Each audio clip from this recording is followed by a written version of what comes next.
Good evening, everyone. Thank you, of course, for joining us this evening. Tonight, it will be an absolutely interesting panel, and I'm pleased to be your moderator this evening. My name is Richard Rambaran. I am a lecturer in the Department of Economics at the University of Guyana. That is the portfolio under which I will be hosting this program this evening.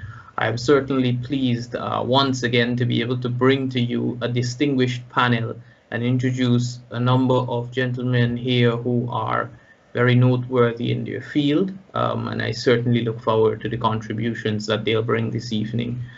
Just by way of introduction, I'll introduce the topic as well as the guests that we have here this evening on the program.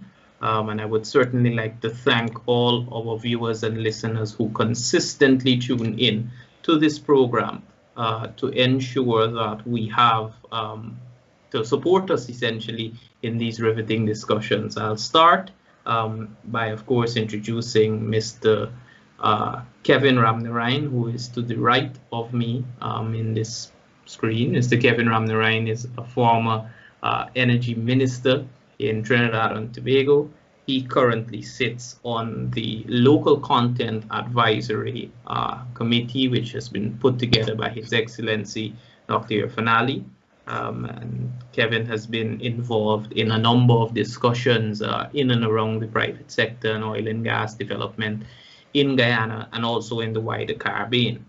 We also have to the bottom of Mr. Ramnarine, Mr. Timothy Jonas, who of course has become no stranger to this program. He is perhaps the most consistent guest here on Globespan.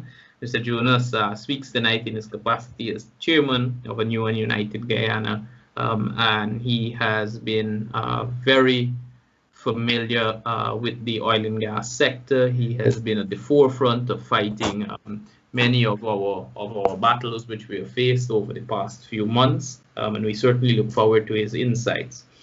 With us this evening, we have Mr. Tom Mitchell, who is a senior fellow at the Columbia Center for Sustainable Investment at Columbia University in New York from the United States of America. So we have Mr. Mitchell, I believe, joining us for the very first time, if I'm not mistaken. Mr. Mitchell, am I correct? Once before, about a year ago, we had a discussion, so right. Second time. Okay, so for the second time, but certainly this is the first time that I am meeting him and the first time that we are interacting in this forum. So of course, the topic this evening is opportunities for Guyanese in the oil and gas industry. But of course, as is normal when we host these discussions, as all of the gentlemen who are on this panel know, these discussions tend to encapsulate, given their nature, a much broader ambit within which the discourse will operate. So we'll be touching, of course, on opportunities for Guyanese in the oil and gas industry this evening, and that will be our principal thrust of the program. But we will also discuss a number of issues which are tangential, but of course interrelated with the oil and gas sector. Of course, including many of the issues that go along with the burgeoning oil and gas sector and the development of the country. So we'll want to kick this evening's discussion off very soon. But gentlemen, I just wish to thank you very much for joining us. I am very sure that all Guyanese certainly look forward to your insights, and I certainly appreciate the opportunity to share this with you. So thank you. I'll just start this evening by us discussing firstly how the oil and gas sector is positioned in Guyana currently, and what are your general expectations for Guyana from the development of this sector. And I'll actually start this discussion off by asking Timothy firstly to give his insight, then we'll move to Kevin, and then we'll move to Tom. So the reason why I'm moving like this is, of course, because Timothy has intense local knowledge. Kevin, of course, will operate operating at the regional level, will have good insight into what's happening in the Caribbean, of course, being a former energy minister of Trinidad, and of course, traveling around the Caribbean. And then, of course, Tom will have a very internationalized perspective, given his portfolio. So I'd want to start this discussion off this evening with that, and I'll posit it to Timothy to begin. Thank you. Well, thanks, Richard. First of all, any forewarning, and I am mightily impressed with the panel that you've put together. I rather suspect this is going to be a learning curve for me and for your listeners, so I am really looking forward to it. I also like the balance that you talk about. My very small local knowledge, but against that, a wealth of experience in terms of a past Minister of Energy from Trinidad, a country that has gone through what we will be going through, albeit probably on a smaller scale, but has with that experience and that background. And then, of course, Tom, who has direct experience in oil and gas. I was lucky enough to have a chance to speak to him before the program started, and I'm sure he will introduce himself and impress us with his credentials, but I'm already impressed. So I look forward to this discussion. I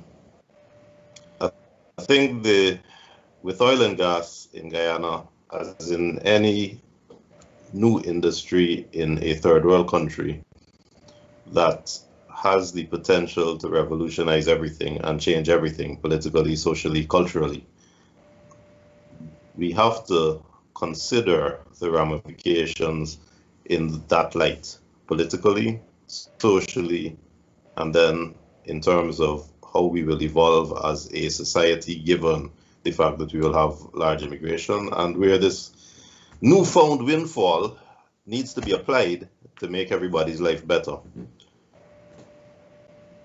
In the context of Guyana as we are, I hope that this discussion in terms of the politics looks at the experiences that have been had in other countries in light of the need for transparency in dealing with oil and gas, in dealing with the wealth, and in dealing with the commercial transactions with the various companies in the oil and gas industry. It can be done behind closed doors, and I know that experiences internationally, from the good system that exists in Sweden to the bad system that exists in Nigeria, we have examples that we may want to follow and examples that we may want to issue. And there is no doubt that we need to identify up front where we need to be in terms of transparency and in terms of the governance models and control of the industry in the hands of the politicians. That boils down to the society. We need to make sure that we are embracing the folk who come in the oil and gas industry, the experts that are coming in. We talk about the potential locally, and I think we do that without considering the reality that we don't have any expertise in Guyana. Companies have been coming in. I've been speaking to investors. They are all satellites to Exxon, to the oil and gas. They all offer services to the giant. And any of those services, if you want to pick one, in terms of the nature of the operations, the stuff that they pull out in the drilling process, how they dispose of it, how they separate it out chemically to reduce it to something that is not dangerous to the environment. We don't know anything about that. So in every single aspect of what is done in the wrench turning, in the nuts and bolts aspect of the operation, we don't know, we got to learn. In terms of the economics, we don't know, we got to learn. In terms of the regulatory side, seeing how the internal finances of Exxon works, regulating them and seeing how much money they make and what their expenses are, we don't know, we got to learn. So I think that we have to acknowledge, first of all, that we are at the start of a learning curve. And I think the panel you got here hopefully can take us down that road.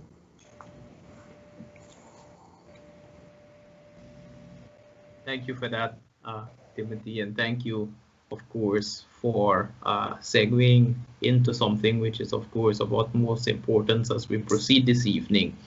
Because what I would like for us to bring out here is along the line of comparative analysis. Because historically, we can look at many of the countries and we can see countries which have been perhaps at similar stages of development, which may have had similar political environments or polities of Guyana. We also can look at those that have been integrated into the global architecture at the same time as we have, and perhaps learn from those countries. They not necessarily have to be oil and gas producers, but resource-rich economies. I think that we do have quite a lot to learn from. One such resource-rich economy, of course, is that of Trinidad and Tobago, and they have quite a mature oil and gas sector.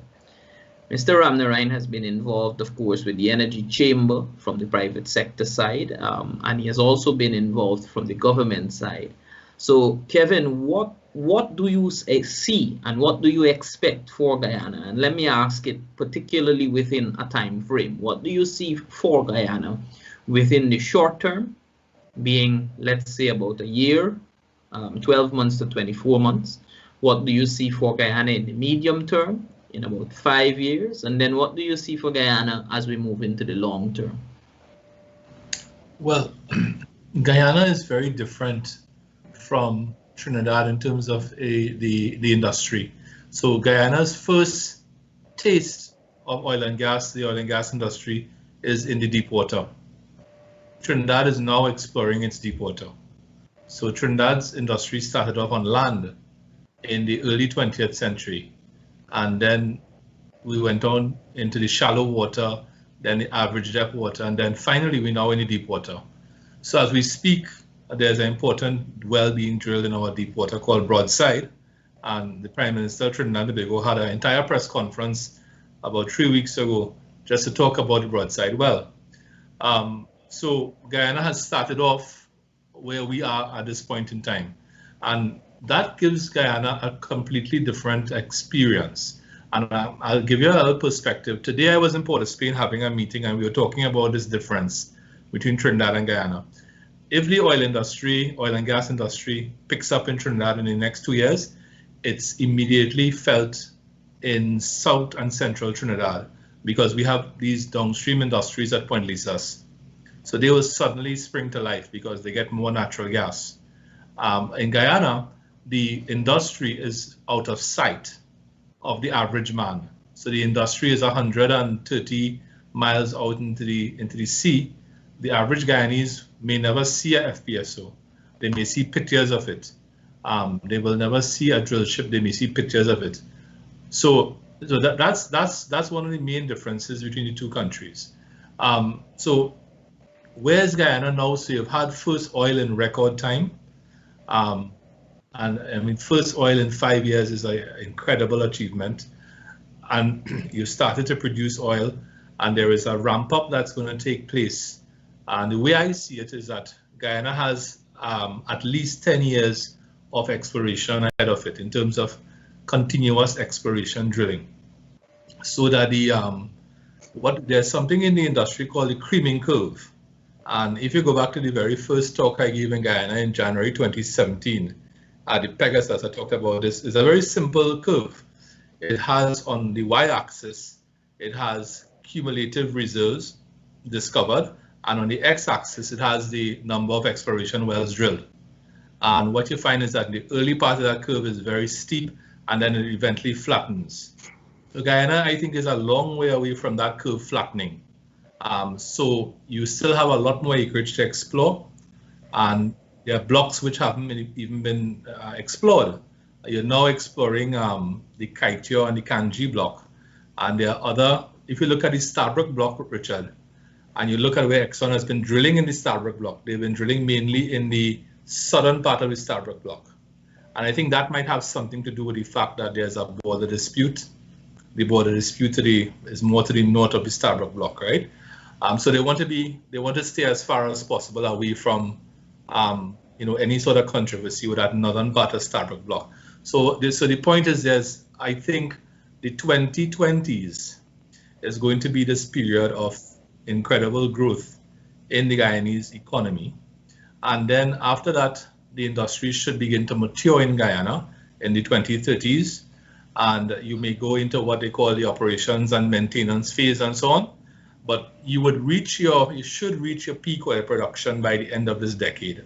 According to most Wood Mackenzie's and Rystads and so on, you should reach your peak oil production of somewhere between 1 to 1.2 million barrels of oil per day, which would make Guyana the second largest producer of oil in the South and Central America. If Venezuelan oil production stays where it is, well below 1 million barrels of oil per day. So Guyana becomes the second largest producer of oil in the South and Central American part of the Americas, second only to Brazil. And that fundamentally changes your country.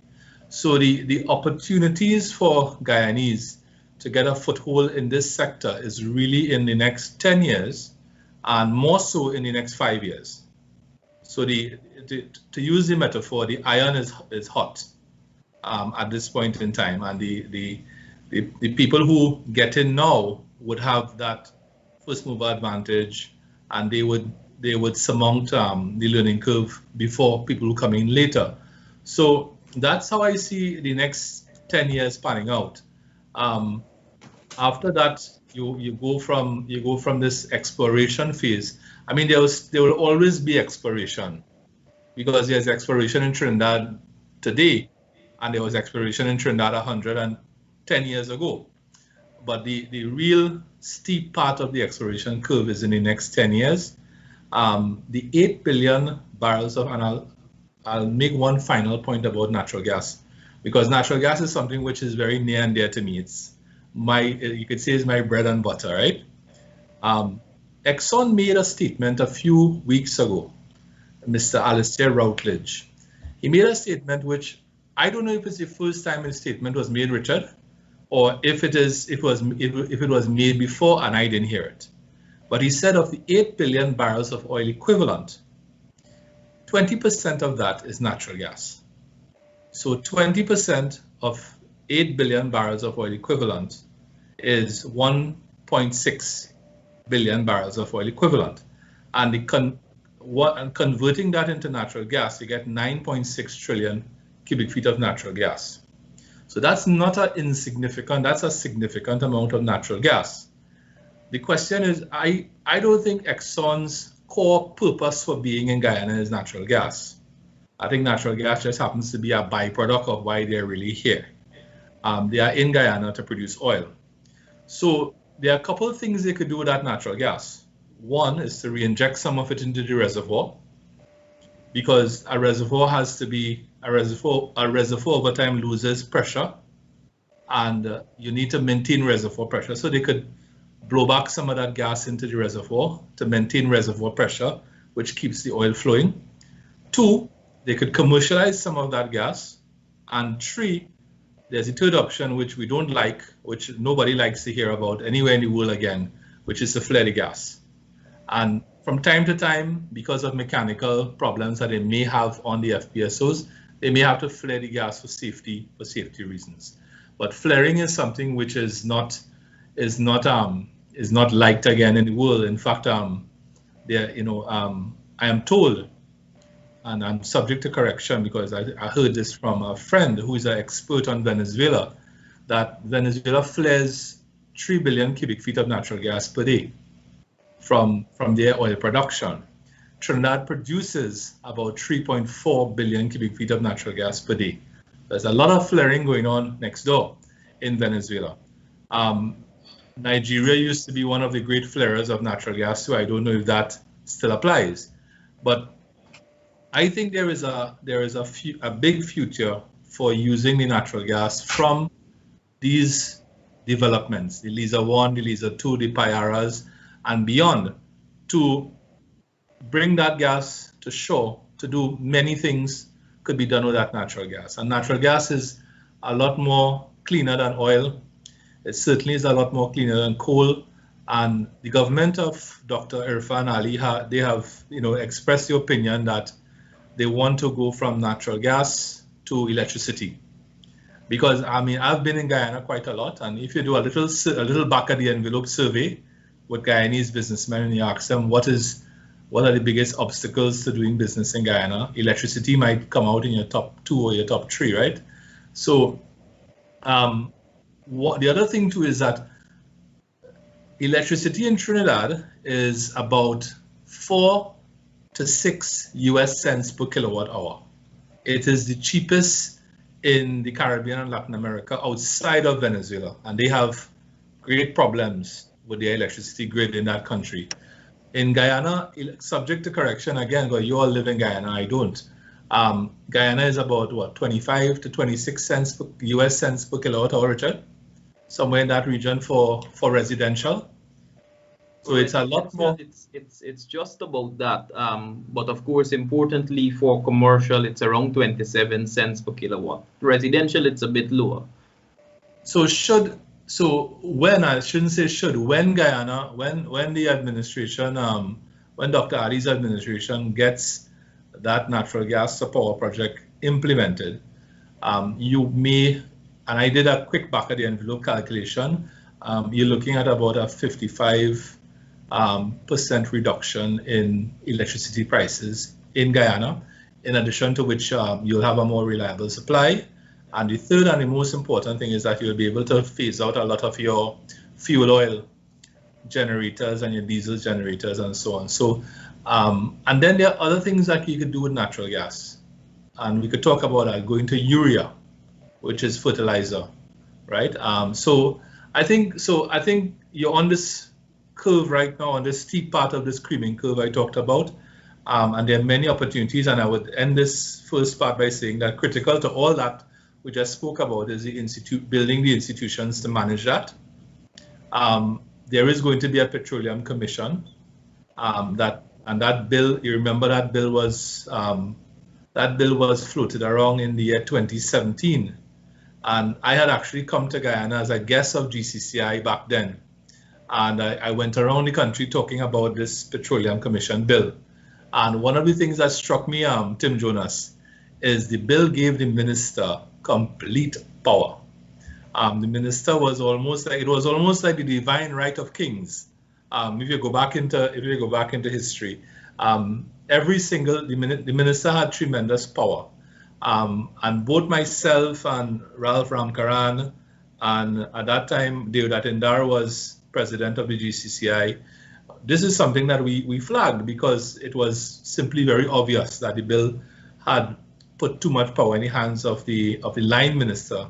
So I'm told that bill is to come back, and that bill is to be passed in the parliament. And I think the plan is to take some of the existing institutions like the Department of Energy and the Guyana Geology and Mines and so on, and roll them up into the new Petroleum Commission. So that Petroleum Commission becomes, very important, almost as important as your Guyana Revenue Authority, because that oversees the day-to-day operations of this industry.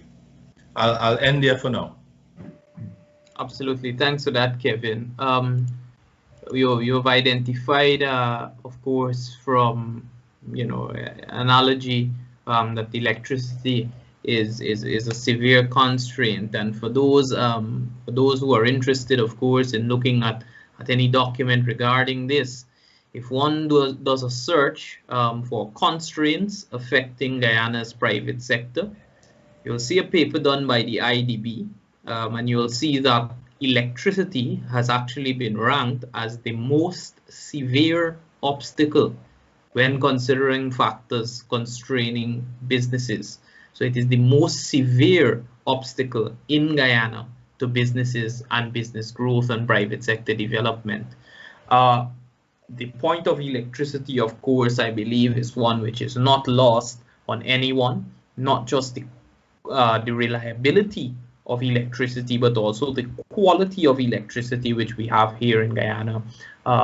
and the quantum of electricity or the volume of electricity given the peak load and the peak demand is one where we certainly have to improve. And for those, of course, listeners and viewers, the ideal position where a country like Guyana would want to be is to have what we term as a sustainable energy mix, one where we have not only fossil fuels as we currently have being burnt, that those would be generators and so on, but we'd also want some amount of wind power, some amount of solar power, some amount of natural gas, perhaps hydropower. And that's the type of discussion that moving forward one has to have with electricity in Guyana. But I want to just bring our guest Tom in this evening. You know, Tom has actually, whilst he was teaching at the University of Houston, he worked he lived in Nigeria, Angola, Papua New Guinea, the United Kingdom, Australia. He's actually worked all around Africa as an advisor and a trainer to government, so all around. So my question, of course, Tom, would ask you to bring an international perspective to this. You know, Guyana, like many other of the developing countries in Africa, was integrated into the global architecture around the same time. So with that, I'd want to ask you to start firstly, of course, by framing, do you see oil and gas as being the long-term future for an economy like Guyana, as well as what similarities and differences do you see with Guyana, of course, at a cursory level, with countries in Africa who have oil and gas or who may be resource rich? So thank you. Okay, great. Thank you, Richard. Appreciate it. And thanks to the other guests for their insights. It's always very helpful to get that. It's easy to get constrained by your own limitations. But yeah, there's no doubt that Guyana, the resource for oil and gas, is one of the best in the world right now. The greatest potential of almost any place that I'm aware of. And so just from strictly the resource standpoint, it's just very bright indeed. But then, you know, if you get into what do you expect in terms of the impact on the country, you have to ask the question of the citizens, of the government, what really do you want oil to bring to you? And is it primarily just revenue into the central government? Is it employment? Is it diversification of the economy? Or do you want to see more sort of fairness, better infrastructure? So those are all questions that have to be asked, you know, and sometimes, you know, governments usually have some idea what they want on that. If you look at just the revenues, certainly there's a lot of potential, but keep in mind, and I've actually modeled the production sharing agreement there, it's stable, that for the first maybe 7 to 10 years, depending on prices and capital costs, that the Guyanese government will only get 14.5% of those revenues. The rest will go to the companies for cost recovery and their profit oil. So, you know, there will be limits as to what the government will get. Granted, it'll be of a very large pie, but they'll have only about 14 to 15%. So, you know, some of that and it may take 7 to 10 years, depending on oil prices, before that starts going up. And, you know, there's enough uncertainty right now, let alone 10 years from now, about what prices will be, what sort of climate change agreements, what they will impose. So there's a risk there that, you know, that the real revenues are kind of back-end loaded, as I would call it, to the government. And so at that point, it may not be quite as lucrative, you know, once they get to getting a higher share. The other thing to keep in mind is, if you're looking at employment, is that oil and gas is an extremely capital-intensive but not very labor-intensive type of industry, at least the upstream oil industry. And so as a result, and it's becoming even more so. If you look at how technology has changed over the years, if you look at a platform, those ones that Kevin mentioned in Trinidad and Tobago a few years ago, you see a lot fewer people on those than you do now because of automation. So in terms of employment in the industry itself, it can be fairly limited. And what is there tends to be in these so-called oil field service contractors. They make up roughly 65 to 70% of the employment from studies I've done. So there can be some limits on that, you know. So then the question becomes, well, what is the impact on the rest of the economy? And a lot of economies that haven't had sort of good oversight have suffered sometimes from something called the Dutch disease. And they first observed that in Holland with their natural gas production there, where somehow, because of introduction of oil and gas, the rest of the economy declined. It atrophied because investments moved into oil and gas. It had an impact on their exchange rate, which made some of their exports less competitive. People moved, you know, away from rural pursuits like agriculture and fishing and moved to the capitals or the oil base to try to seek employment there. So, you know, one always has to be careful because I worked in Angola, you mentioned, prior to oil there. Angola is one of the world's largest exporters of coffee, sugar, tobacco, timber. Now, after oil, they don't have any of those. Those industries don't exist anymore. Nigeria used to be one of the world's largest exporters of rice. Now they're one of the world's largest importers of rice. And that's because of the impact of oil and gas. Not saying that they didn't necessarily manage that well, but that is something that happens if it's not managed well.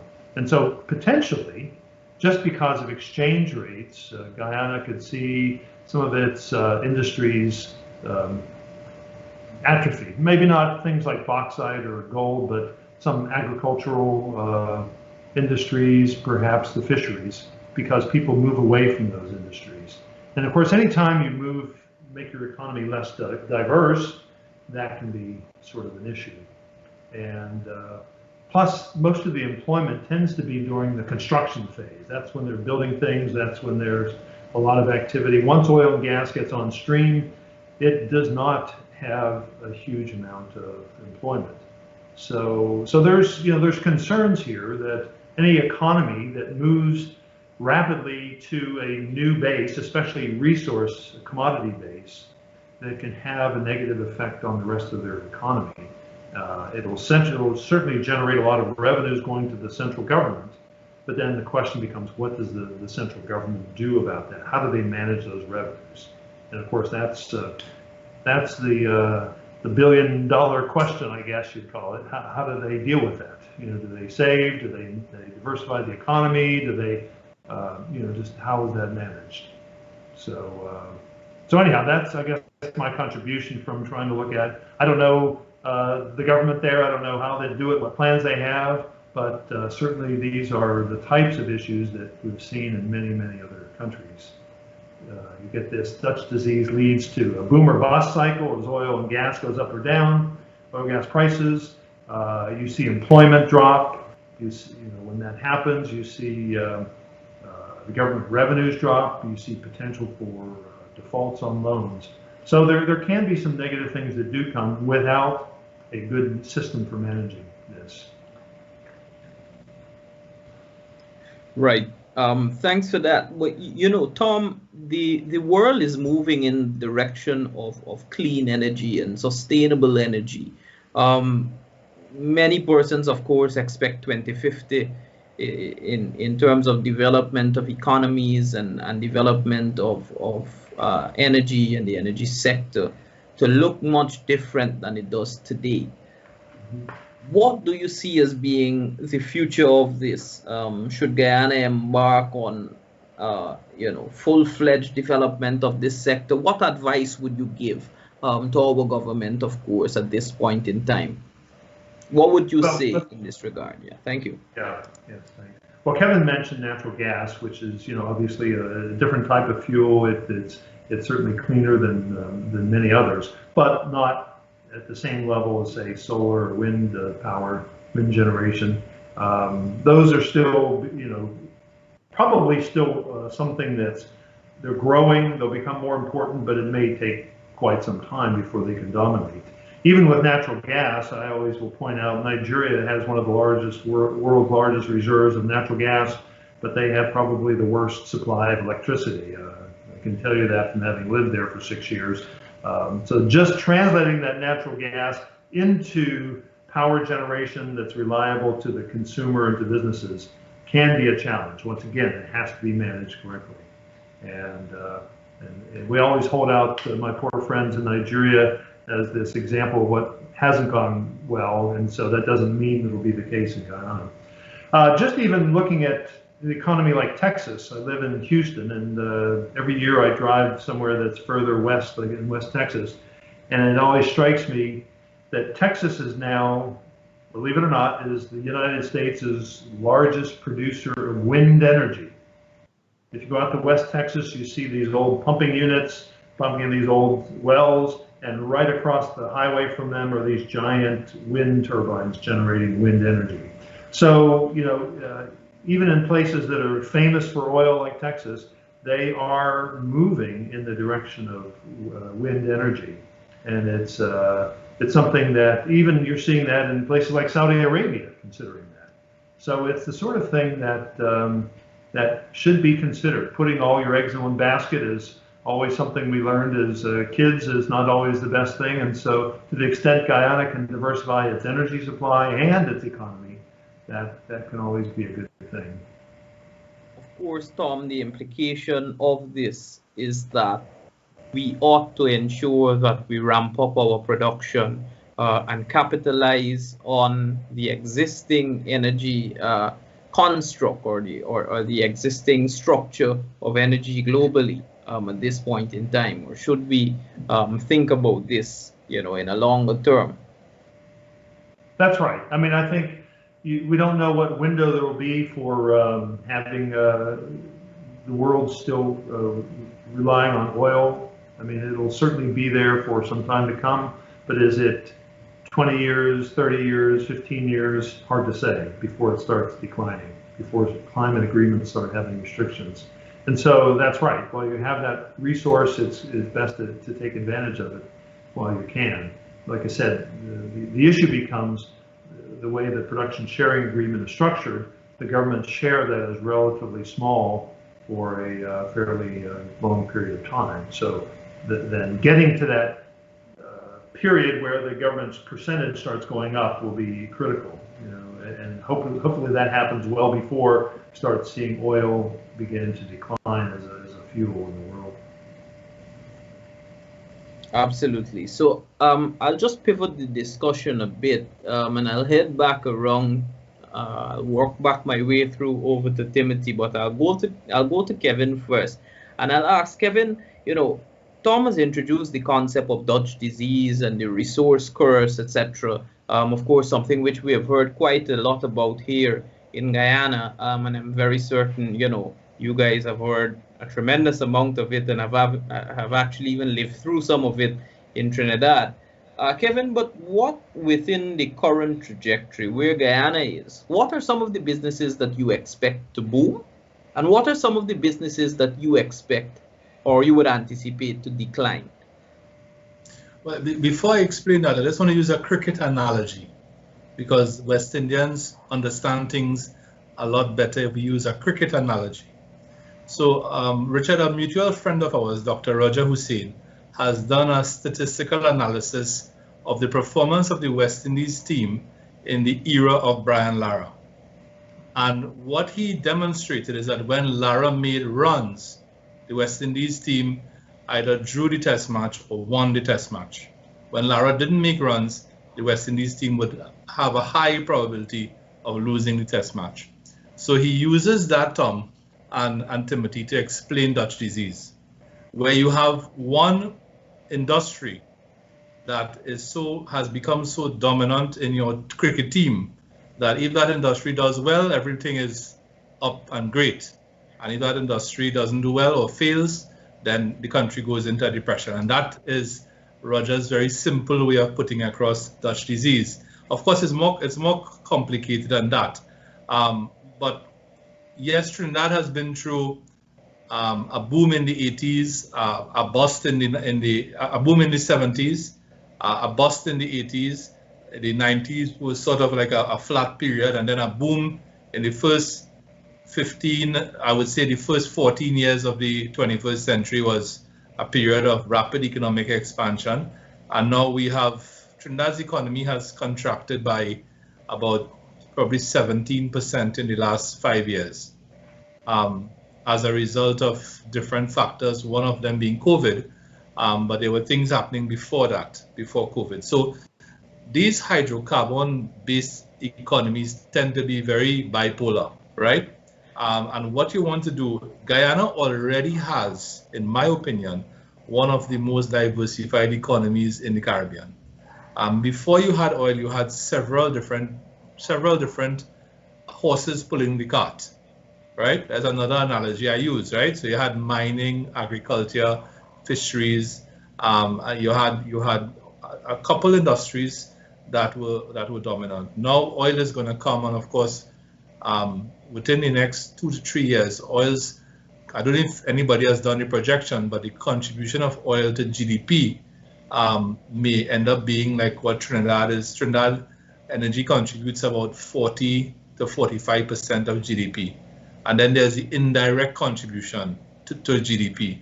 For example, the oil industry in Guyana will lead to a demand for hotel rooms.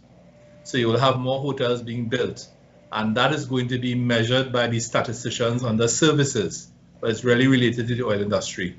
So you asked about where the opportunities for Guyanese and the Guyanese private sector. And in the oil and gas industry, there's a spectrum of activity that starts off with exploration and ends with abandonment.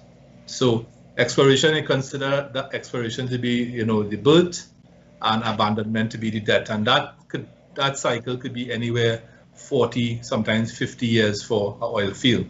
So within that, Guyanese entrepreneurs have already been participating in the shore-based activity that we see. Another opportunity is fabrication.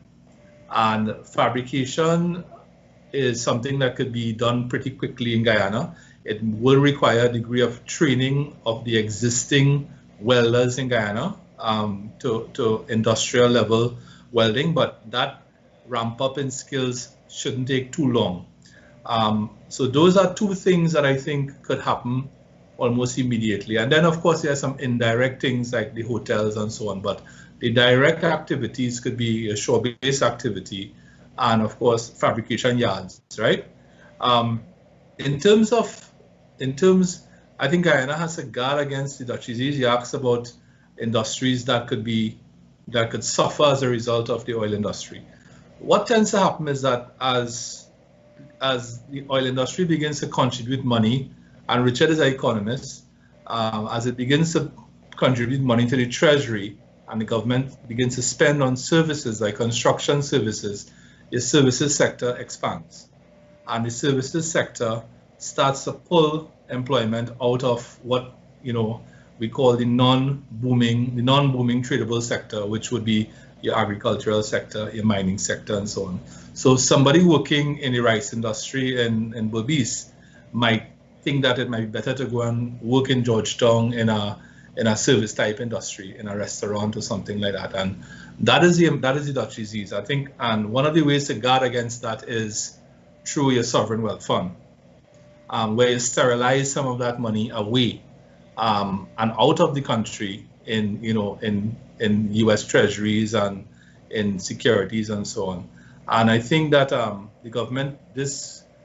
the current government under Dr. Ali has signaled that they'll be revising the sovereign wealth fund law that was passed. Perhaps it was passed during the period when there was a motion of no confidence in the previous government. So that is an important piece of law that will go together with the Petroleum Commission bill. Those are important building blocks for Guyana going forward. So, but I want to make one more point before we go to Tim.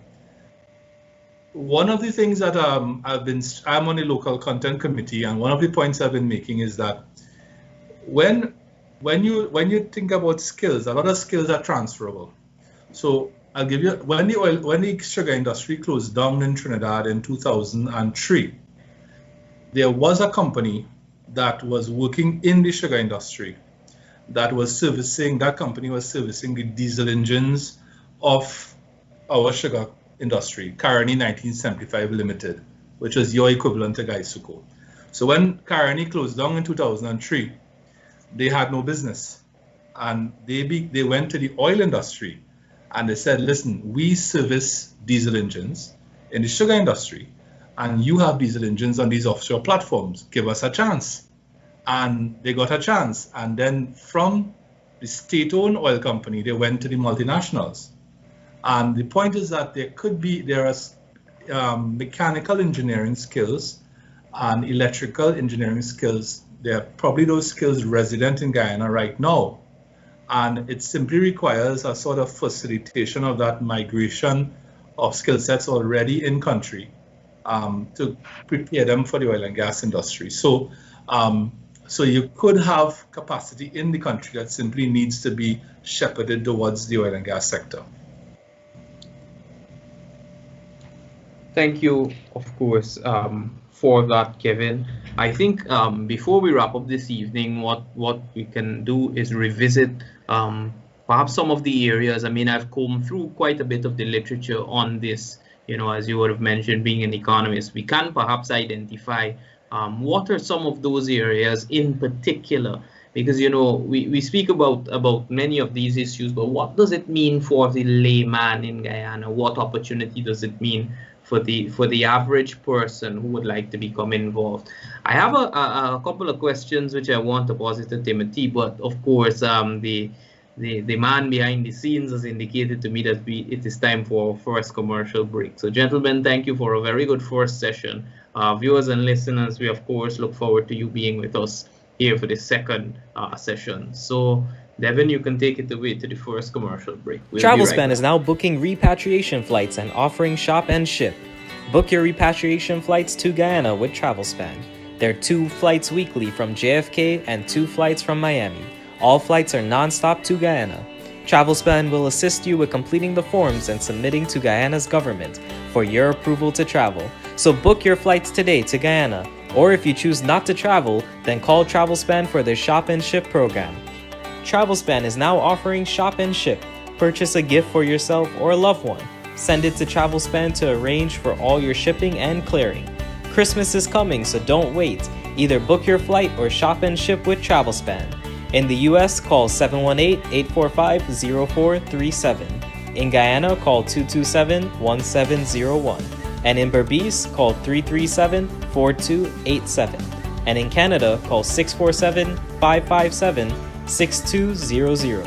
In US, 718-845-0437. In Guyana, call 227-1701. In Berbice, call 337-4287. And in Canada, call 647-557-6200. Globespan, serving you for over 26 years. Logistics International, based in Trinidad with representatives in Guyana, is pleased to announce its shipping services from Trinidad to Guyana. Logistics provides shipping services and has experienced personnel to handle all of your shipping needs from Trinidad to Guyana.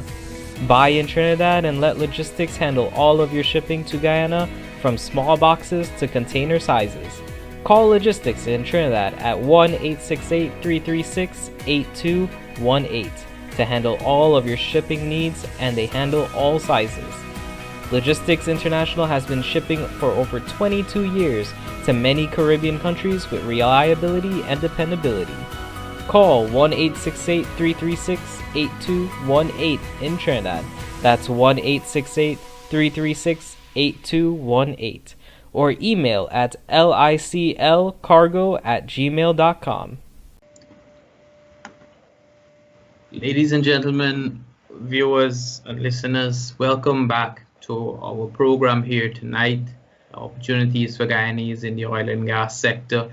I'll just give you a little bit of insight as to what happens. Anytime I host the program and we go off on a break, Timothy Jonas runs off into some corner that I am not sure, and then he comes back on just about when we count down about 5 seconds. So I'm not sure where he goes, but the very first question here tonight, in this second segment, will be posited to him.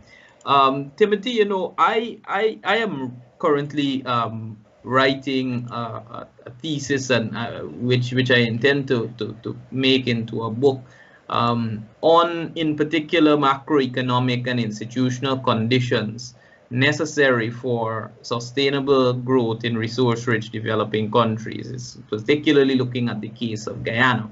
And in examining institutions, one of the very interesting statements that I came across in the literature, and it continued to recur, apparently there's an entire school of thought regarding this in institutional economics, as we discuss, and you'll find it to be very, very familiar. It speaks about the intensification of internal political struggle as resource-rich developing economies, or countries who have a lot of resources, natural resources, begin to develop it.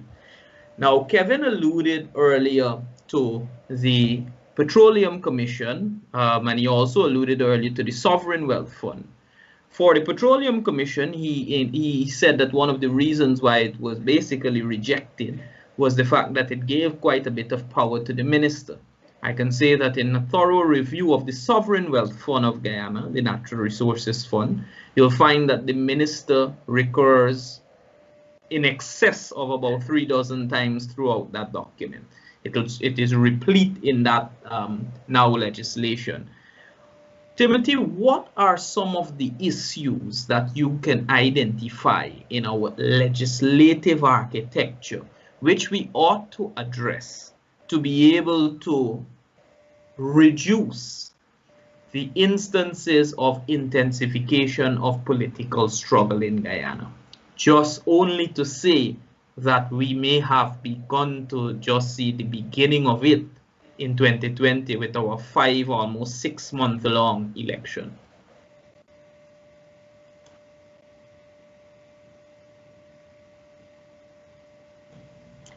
You're on mute, Tim.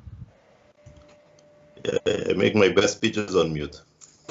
That question goes to the root of why I have gotten involved in public life.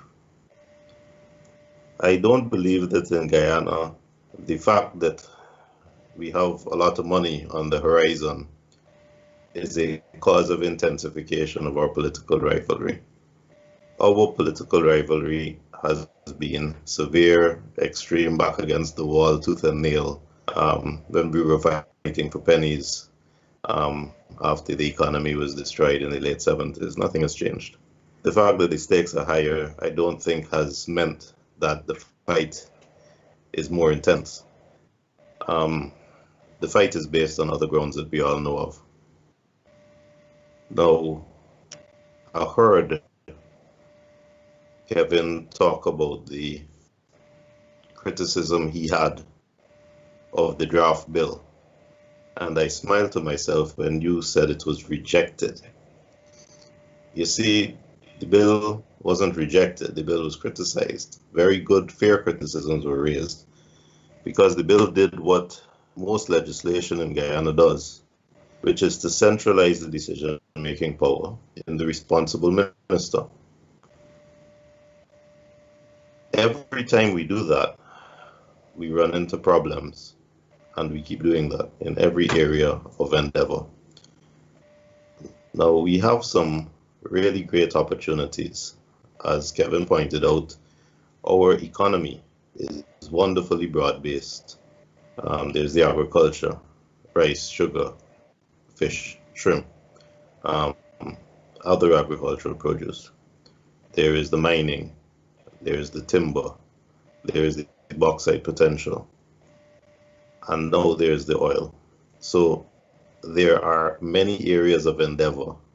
Now, the other aspect, which is good, is that our population is small, so that those industries aren't geared for a local market. If you want to make $1 in Guyana, you got to export. You got to find a larger market, so that the vagaries of disproportionate wealth that is possible as a result of oil and gas may be avoided that way.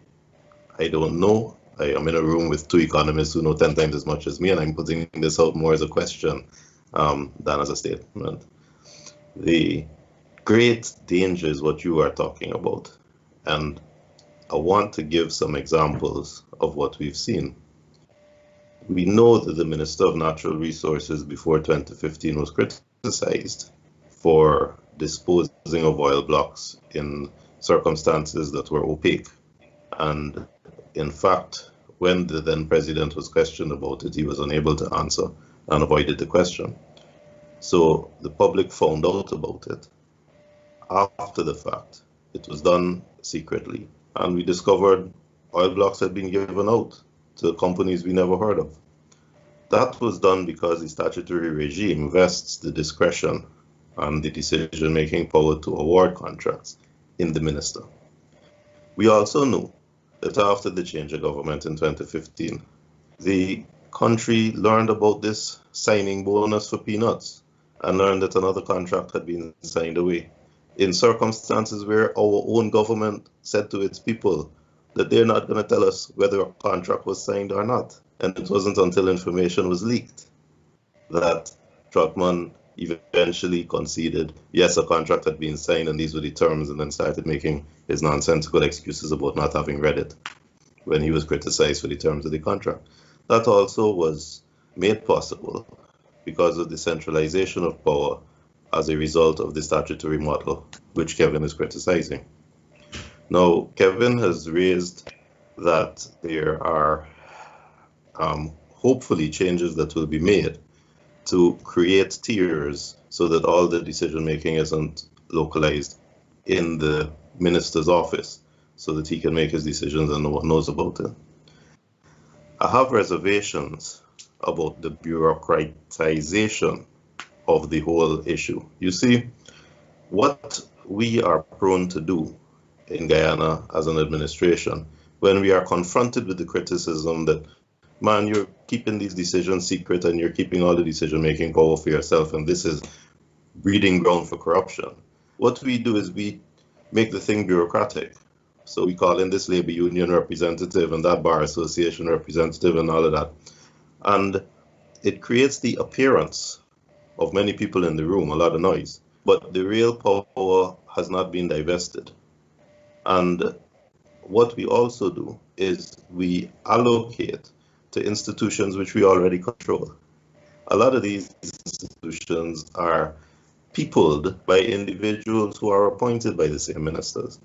So you don't help yourself if you say, well, this GGMC can appoint a person to sit on the committee, to sit on the commission, if the GGMC itself is appointed by the minister. You haven't changed the rules there. All you've done is obscured what was previously obvious is no longer obvious, but is the same end result: centralized control. In Guyana, and this is the challenge that I want to say to any Guyanese, and this is what I want to throw out for people to think about. The system has to be one that satisfies you, even if the government is not the government of your choice. So if the people in charge are the people you don't like, the system must be one that you still feel satisfied that decisions are made transparently. And that has never been the case, but it is much too easy for Guyanese who are satisfied with that it's their government in charge and the government that they don't want is out of the door, to close their eyes, to turn a blind eye to what is going on under their noses. And we have to stop that. The only way in Guyana for there to be true transparency is if those people that you hate at the other end of the rainbow, at the other end of the spectrum, are sitting down there watching you make the decisions. That is the only way. And that happens if you're on that side or if you're on this side. If you like those people and you hate these people, or if you like these people and you hate those people. Once somebody from the other side is present and seeing what's happened and is involved as of right, not as of courtesy or as of grace, as of right, is involved there, then when something happens that should not happen, they can go kicking and screaming to the public. That is the only way that in Guyana, where we have two sides, we don't have many interest groups, we have two. Unless both of them are there, there is scope, there is a breeding ground for corrupt transactions. Both of them need to be there. And that is what I've been repeating over and over, as you know. And when you talk about amending the Petroleum Commission Act, the bill, when you talk about fixing it, and you talk about decentralizing power and decentralizing discretion out of the hands of the minister exclusively, you gotta put the shadow minister in there. You gotta give the leader of the opposition the right to appoint people to that commission so that they're sitting in that room when the deal is being signed. And the thing is that it will work well for everyone. Because when that deal is signed, and to use our own ridiculously embarrassing example, where a ridiculous signing bonus is earned and nobody knows about it, then those people in opposition and those supporters of the opposition will say to their own leaders, you were in the room, how could you possibly let this happen? It removes the finger pointing, which leads to the polarization and the extreme views in our country. So Timothy, I'll play almost devil's advocate, if you will, in this regard. I'll ask you this. There are changes which occurred in our constitution in 2001, and they have been alluded to on programs which you have appeared on previously when you've made the same point. How come, therefore, our Public Accounts Committee or some of the other select committees in Parliament or some of the commissions and even maybe even the own GCOM process of appointing the chairperson, how come we still see these instances and this difficulty occurring? And how can that help, that proposition which you are making help in this regard? After that, I'll move to Kevin and I'll move to Tom, because I want some other regional and international examples in this same regard. Of course, I'll just, viewers and listeners, you may see the topic tonight as being opportunities for Guyanese in the oil and gas sector, but these matters are very important for us to discuss because they really set up the landscape within which every player can occur. So, Timothy? To answer your question, Richard, I think that we have to separate in our minds the system from the individuals in the system, working the system. If the system is transparent, it makes life more difficult for the individuals who may wish to undermine it. To use the example you gave, which is GCOM, I'm not going to go back to the amendments that were made in the 2001 Constitution, and I'll tell you why later. But to use the example you gave with GCOM, GCOM had a transparent system where what was going on was recorded by people's phones, and what was going on happened in front of all of the parties who were present in that room. So when a corrupt individual did what he did, it was immediately visible for all and sundry to see, and a hue and cry immediately went up. If that individual had been allowed to count his votes all by himself in a room, like our minister is allowed to use his discretion all by himself in a room, given the existing statutory structure, the system would have allowed him to get away with it without a murmur. It's the very fact of the transparency, the very fact that his enemies were there in that room with him watching him count, that led to the publicity of the whole thing and made his life so difficult, so that ultimately he failed. We can't guarantee that we have angels sitting in our administration, sitting in cabinet, sitting in government. Our history of 50 years has shown us that more likely than not, the people sitting in charge are not angels. So we need a system that protects us against these people who clearly have feet of clay. And it is the transparency in the system that stopped Mr. Mingo doing what he was doing. It wasn't because Mr. Mingo was an angel. We can't ensure that Mr. Mingo will be an angel. We have to make sure that the people who oppose Mr. Mingo, as well as his friends, are in that room when he's deciding what to do. And then when he makes a decision that is wrong, that goes contrary to the law, that hurts our interests, we can shout and cry, and we make it public immediately. That is why I'm saying that in any commission that's created, however you want to tier it, whatever bureaucracy you want to create, it mustn't obscure what must be a simple component that both sides, both enemies, got to be there, so that when you make a corrupt decision or when I make a corrupt decision, the other side can kick and scream. Otherwise, you will have Mr. Mingo in the room all by himself and nobody's the wiser. You will have a minister in the room signing a document, nobody the wiser. So you can pretty it up, you can color it up, but that's the bottom line. Do you want to have an individual subject to government control in a room by himself with all the decision-making power? Or do you want to expose it to the light and have both sides, scrutineers, sitting, being part of it, watching what's going on? It's the system we're talking about. Now, you mentioned the 2001 amendments to the Constitution. What I'll put to you is that part of our system, the duopoly, the control by the two parties, means that if those same two parties go to negotiate amendments, they're not negotiating for your benefit, my friend. They are negotiating to perpetuate their own control of the system and to see how to strategically place it so that they can continue that control. And a lot of what happened in 2001 is exactly that. I can give you examples, but that politicizes what for me is too important a conversation now. Maybe we can do that on another occasion. Thank you. I'll come back to you because, you know, part of this decision-making process, etc., we also have to consider the speed at which decisions are made in light of what we would have said earlier. And what we are describing as this situation also creates a condition for gridlock. How do we move forward with something of this nature? That's a very important point. Let me respond to that quickly. We know the delays we had with Payara.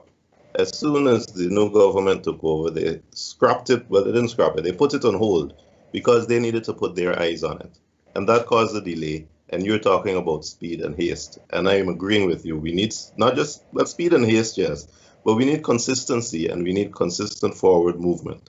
If the PPP government between 2015 and 2020, when they were in opposition, had eyes on the document, if they were in that commission, sitting in the decision-making room while Payara was being negotiated, if they were part of the process, then when they took over government in 2020, they would not even be a blip because they can continue seamlessly a process that they are already well informed in. Isn't it true that the delays occur and the entire freezing of the structure and reconsideration and the uncertainty that the foreign investor has, the all-important foreign investor has, his lack of trust in us because we are threatening to scrap a deal, occurs only because it was within the sole province of the minister to the exclusion of the opposition. So that when that opposition took over, they didn't have a clue and they were threatening to scrap it until they were satisfied. Wouldn't the system that allows both parties to be in the room avoid that entirely so that it could happen continuously, seamlessly, and there could be more consistency and reliability in our decision-making process moving forward? What happens in another 5 years, Richard? Thanks, Timothy. Tom, you've heard this discussion. What is your input in this regard, especially with your knowledge of the African political economy and operating from both a government as well as a private sector in there? Yes, well, as you said, I don't really have the ability to comment on Guyana's situation, but I have seen in my roles in those places, I either work for governments or spend a lot of time with government offices. And, you know, I think there's been several studies that shown that major resources can, the monies go not to individuals, but they go to the central government typically, because it's that government that owns the mineral rights. And to the extent that happens, that centralized, that strengthens the centralized power, because it's the individuals in that government have the authority to make those decisions, quite a few decisions. So so that does happen, and it can, and as Timothy said, if the opposition or a different part of the country or different ethnic groups don't feel like they're involved in that or aren't getting a fair share of that, that can lead to civil conflict.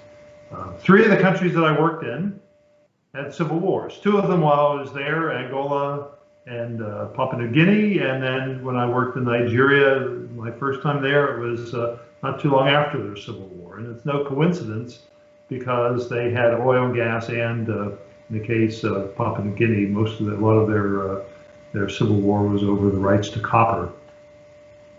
And so it can lead to more intense conflicts, because you have more money involved, increase of the power of the central government. And so without that transparency, without that involvement of all sides, it can certainly lead to conflict.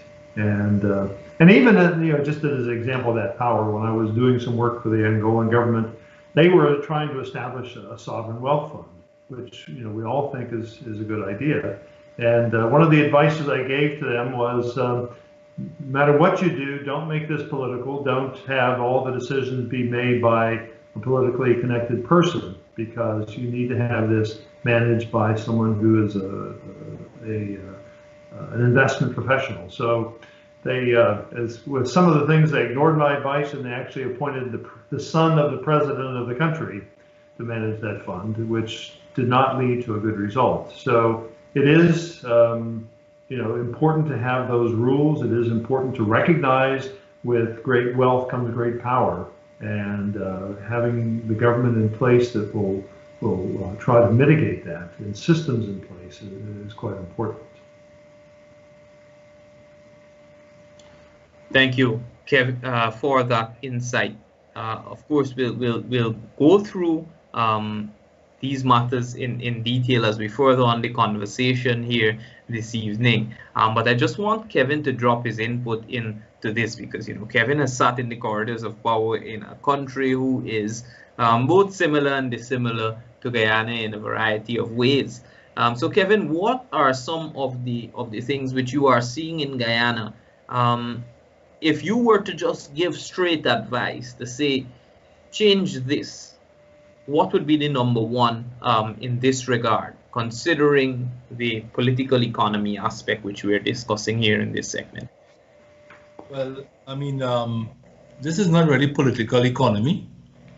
This is more to do with, I would think, reserve, what I call reserves management, right? We are told that there are 8 billion barrels of oil equivalent discovered thus far. Who has told us that? Exxon. And I think Exxon, I'm sure Exxon is a good company, and they would give accurate numbers and so on. But what if you have another company coming and say, we have found 1 billion barrels of oil equivalent, do we take their word for it? And then another company comes and says, we found 300 million barrels of oil. Do we take their word for it? So I don't know if you get the point I'm trying to make here. So in Trinidad, we have an annual audit of our natural gas reserves. It's a company called Ryder Scott from Dallas comes in and does that every year.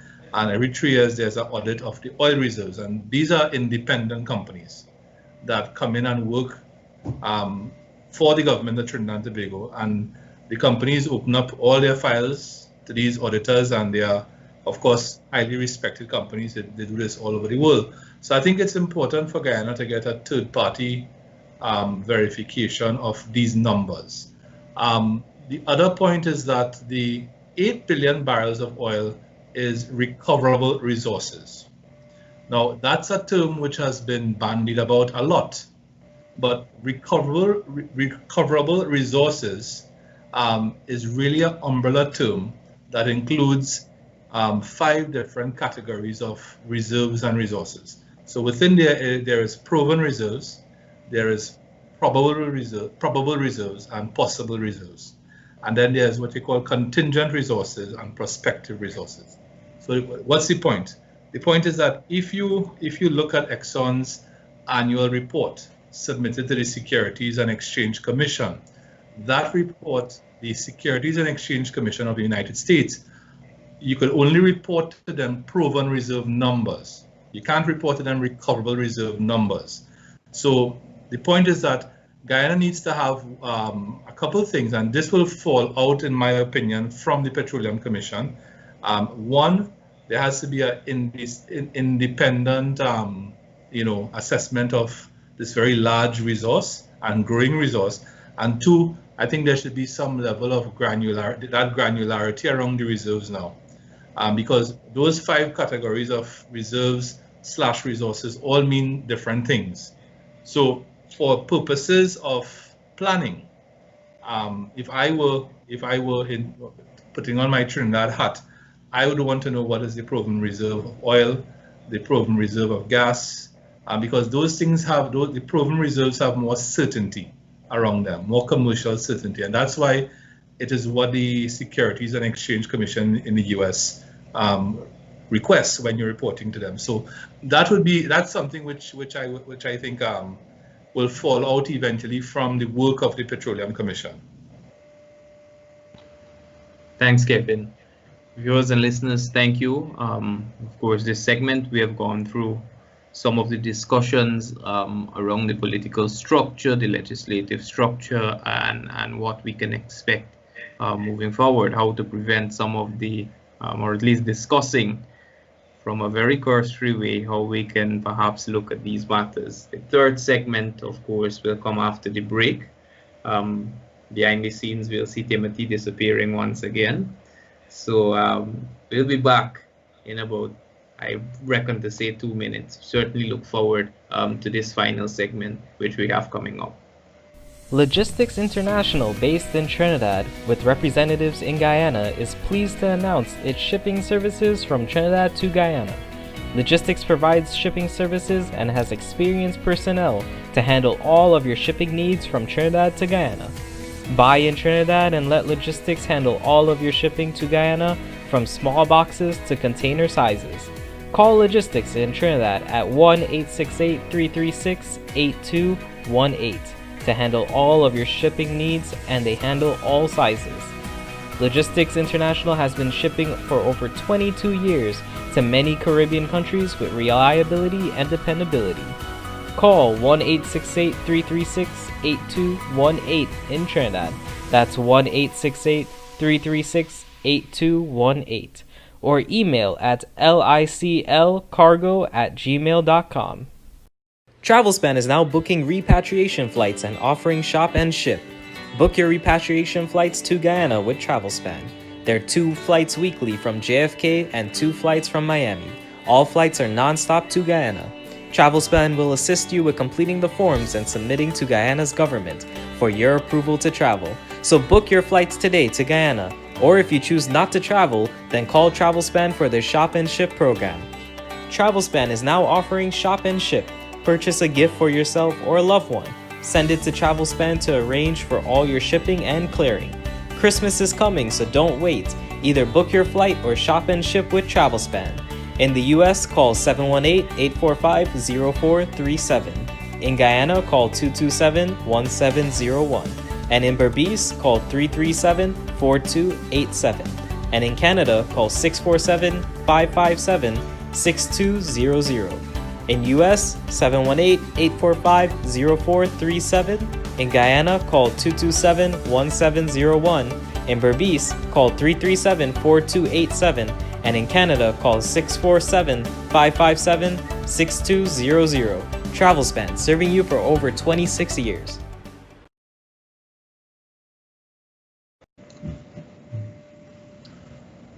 Viewers and listeners, welcome back.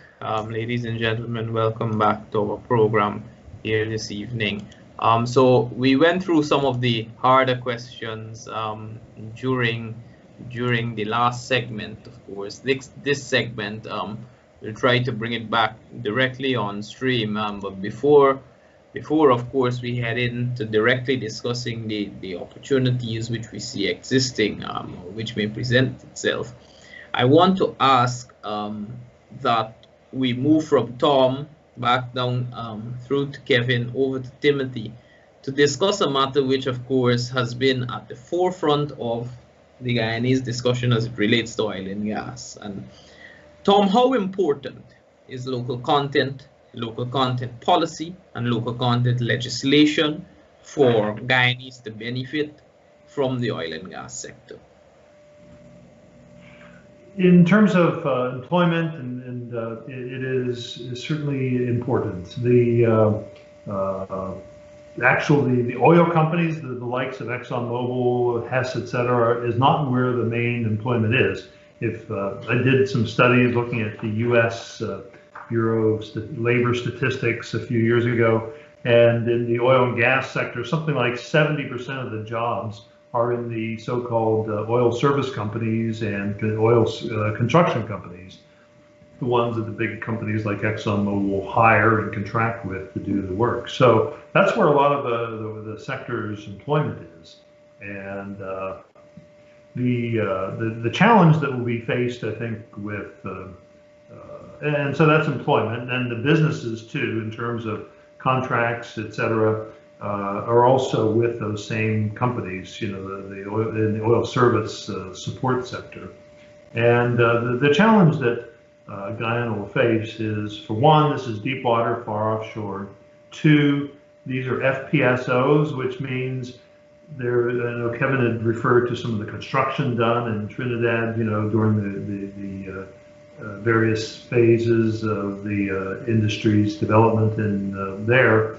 But this is different because these are assembled, these are take tankers, they're modified in Korea or China or somewhere like that, and they're just floated there. And there's no construction work for Guyanese when they're FPSOs. And so it's from the standpoint strictly of local content, this FPSO type of vessel is not one that lends itself to that. And so, because like I said, a lot of the jobs are during the construction phase, and so that will limit fairly substantially how much employment opportunities there are. To get the local content going, I've seen some examples in Angola that were good ones that the government initiated. It has to be a sort of a partnership between the government and the companies, and even some cases third parties to get this going. There was one example in Angola. It's a center for entrepreneurial assistance, I guess is how it would translate. And it was the main companies there, Sonangol, the national oil company, and the government formed this this organization that would go out and help local businesses to get the business. What they did, they trained them on expectations of companies, on things like health, safety, contracting, etc. They mentored them. They even set up a database where these companies could register to be pre-qualified. That the companies would then commit to try to using these same databases. Would then is where the invitations to tender would go out. So those companies could overcome some of the communication issues, could overcome some of the skill gap issues they may have had, and in that way, it would overcome some of those obstacles. In addition, when I worked in Angola for a company, we actually set up a loan program because some of these companies need loans in order to import equipment, that kind of thing, to purchase supplies to get started. Because you know they may operate on a small level, like that diesel repair company that Kevin mentioned, and that's a perfect example of how they can do that. Another case, there was a water pump company in Angola that one company partnered them up with an oil pump company, so they would learn that business and gain that expertise and be able to get contracts. So this whole business, I mean, it certainly a good government policy is important, no doubt about that, but it does require cooperation between government and industry in order to make it work. But even with that, we have to have the expectation that that industry, that local content, is still subject to boom or bust. I looked at some data also in the U.S. Apologies that only using U.S. data, but it was easier to obtain that information. In 2000 and what year is that? 14 to 2016, the employment in that industry for the oil service sector declined by 40% in just a 2-year period. 40%.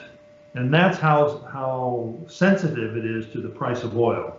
And so that's the kind of things you have to keep in mind, that with local content supporting oil and gas sector, it is important. It requires that cooperation, that innovative thinking, but it also is very much subject to all the boom and bust cycle as well. So keeping that in mind.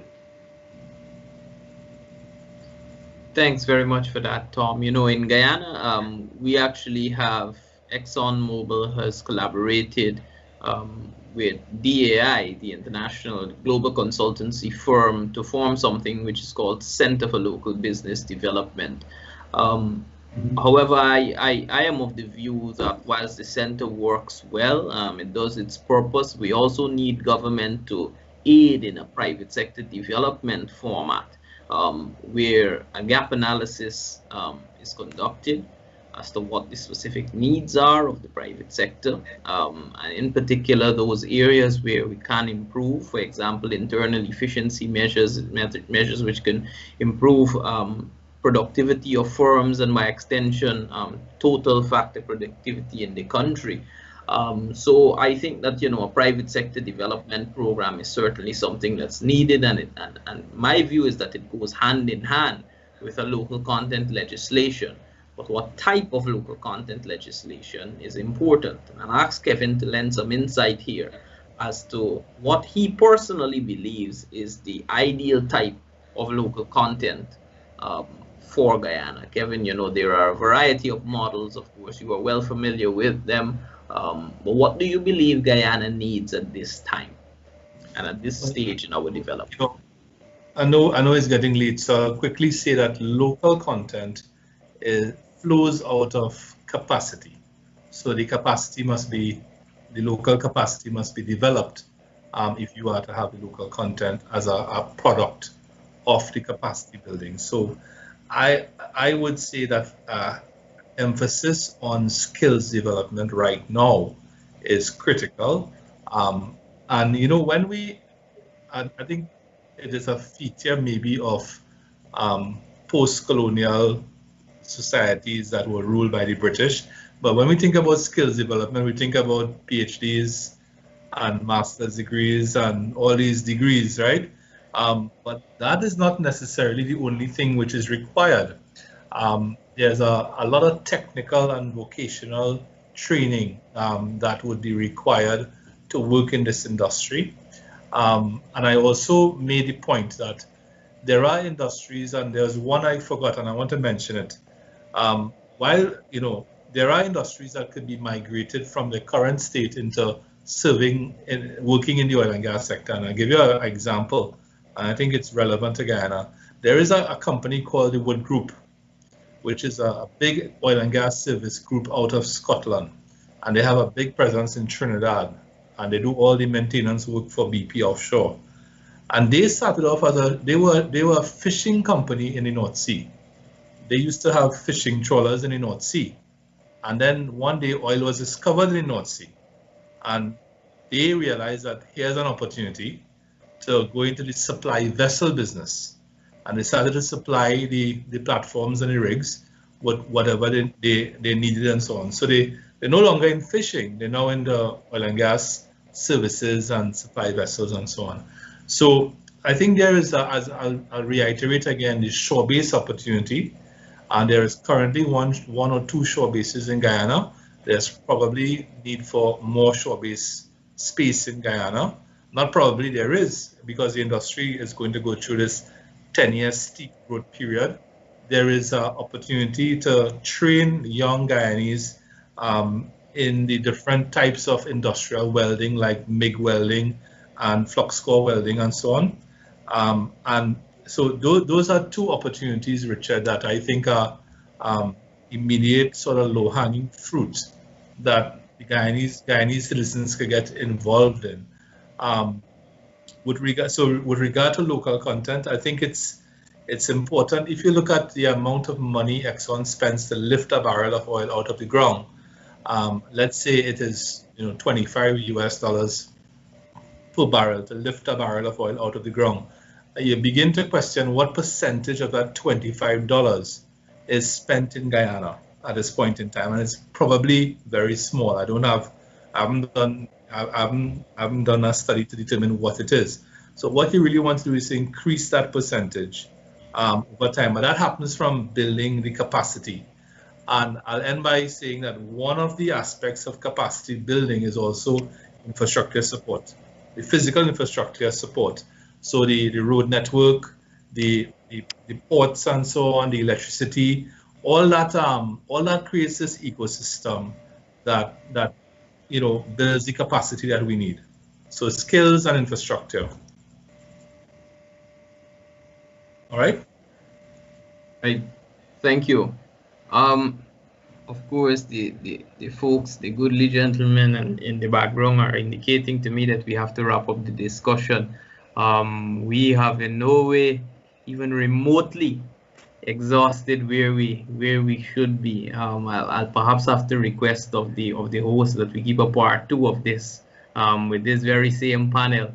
So I'll wanna ask guys, if you can perhaps give your closing remarks, and just if you were to leave one piece of advice for the average Guyanese, the average person in Guyana, as to where the opportunity would lie, or what they ought to do, what would that be? Of course, I'll go over to Timothy. Sorry, given that he is the next person. Timothy. Well, Richard, sorry. For the first time, I don't like your question. I don't think that we should be holding out false promises to Guyanese. If you listen to the conversation that's been had so far, Tom said it very clearly. Oil and gas is 100 miles offshore. It's deep water. It's a highly specialized, highly technical affair. The floating platforms are made abroad. We never see them. The closest they come to our shore is 100 miles away. The people who work there are highly specialized. The oil never reaches here, the gas doesn't reach here, it goes on the platforms and it is sent off. So the access that the Guyanese will have will be in the service providers. And in the provision of those satellite companies, the service providers, if you want to give direct advice to a Guyanese who has spent his life at Gaisuko or planting rice or planting a kitchen garden, you're wasting time. You're holding out a false promise to him. I would more like to direct my comment to government policies. We have a small population. Unemployment is not going to be a large issue in Guyana if we spend this money correctly, promoting agriculture and promoting the infrastructure, the roads and the bridges that will help agriculture and will help timber and mining. If we promote hydroelectricity so that there's a manufacturing component that can be developed, and immediately as the service industries increase, restaurants, taxis, hotels, the construction industry, we are not going to have an employment problem. But what we do need to do, in my view, is we need to ensure that the playing field is not level. There needs to be favoritism to Guyanese. The foreigners will come and they bring their expertise and they are welcome. But I would have a differentiated income tax threshold. I would have visa requirements and costs for that. I would have limitations on foreign ownership of land so that the equity, the advantages are available. We talk about welding. You want to train Guyanese to be to weld. That's all well and good. But how do you do that? To my mind, the way to do that is if that employer who is servicing gas and oil needs a welder, and he knows that to import a welder, he'll have to pay for that person to come, for the person's spouse to come, for their children to come, or for them to come in 1 month and go out 1 month. He'll have to pay for them to be accommodated in a hotel or an apartment here, pay for them to go to school, acclimatize them here. Or alternatively, he can train a Guyanese to do it, and the Guyanese can benefit from a different income tax threshold so that the money means more to him. It is therefore in the interest of the employer to employ a Guyanese and to train a Guyanese. And if it's done that way, then we get rid of the bureaucracy that we are so accustomed to, which has its accompanying inefficiencies and corruption. And we treat oil and gas as a windfall. We don't put all our eggs in that basket. And the people who are in Guyana and are already trained as agriculturalists, as miners, they know how to deal with heavy machinery for mining and timber. They can expand on the areas of their knowledge rather than encouraging them to go so that all our eggs are in one basket and we fall prey to the Dutch disease. So I would direct my focus to government policies rather than to trying to say to a Guyanese farmer, this is the option you have. That's not going to work. You would tell the average Guyanese, therefore, to hold their governments accountable and deliver on the promises that they make. You sound like a convert, Richard. Kevin, your final words. Yeah, my final comment would be that oil is a sunset industry, but the sun is not going to set tomorrow, or the sun is not going to set in 5 years or 10 years, but perhaps the sun may set in 20 to 25 years on the oil industry.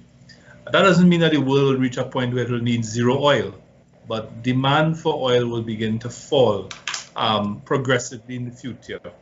So Guyana has, in my opinion, probably a 15 to 20 year window to take this oil wealth from Stabroek Block and the other blocks and so on, and use it to, one, I think, to preserve the existing economic structure you have here, this diversified economy, but to also create this future economy, this green economy, to shift to renewables, to shift power generation to natural gas and renewables, to build your infrastructure, to connect Brazil to Guyana and so on. So I think that has always been in the back of the mind of all the policymakers and the persons in parliament and so on, that we have a limited time now. It's not like Trinidad in 1908, right?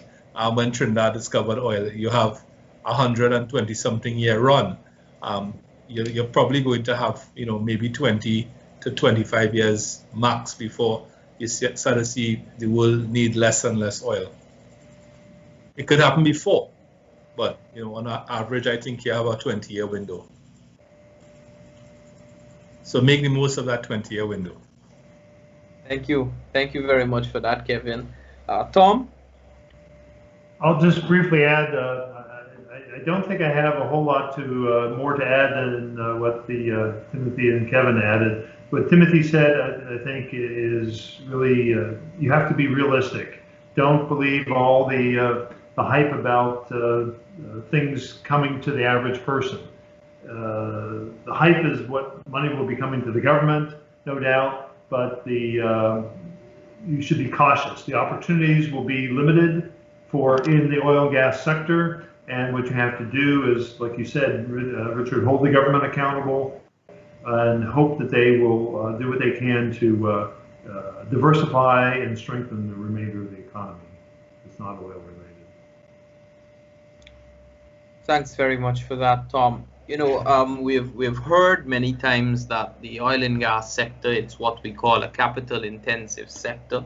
It's a sector where you will not see a great number of people being employed. But what we do hope is that the indirect effects and proper policy and management of the economy will really lift the standard of living for all. That being said, I just want to say that I've combed through quite a lot of material that has been written locally, and in the interest of doing some credence to the topic here at hand, from the sectoral side or from the private sector side, there are four main areas which I have been able to identify as being sectors which ought to be indirectly impacted by the oil and gas sector. These include sustainable tourism, which includes hotels, accommodations, restaurants, catering, and transportation for them, also attractions and sightseeing. Another sector is commerce and specialized business services, of course, looking at logistics and transportation once again, and business support services. Another has been sustainable food and agricultural sectors, with smart agriculture and value-added agriculture.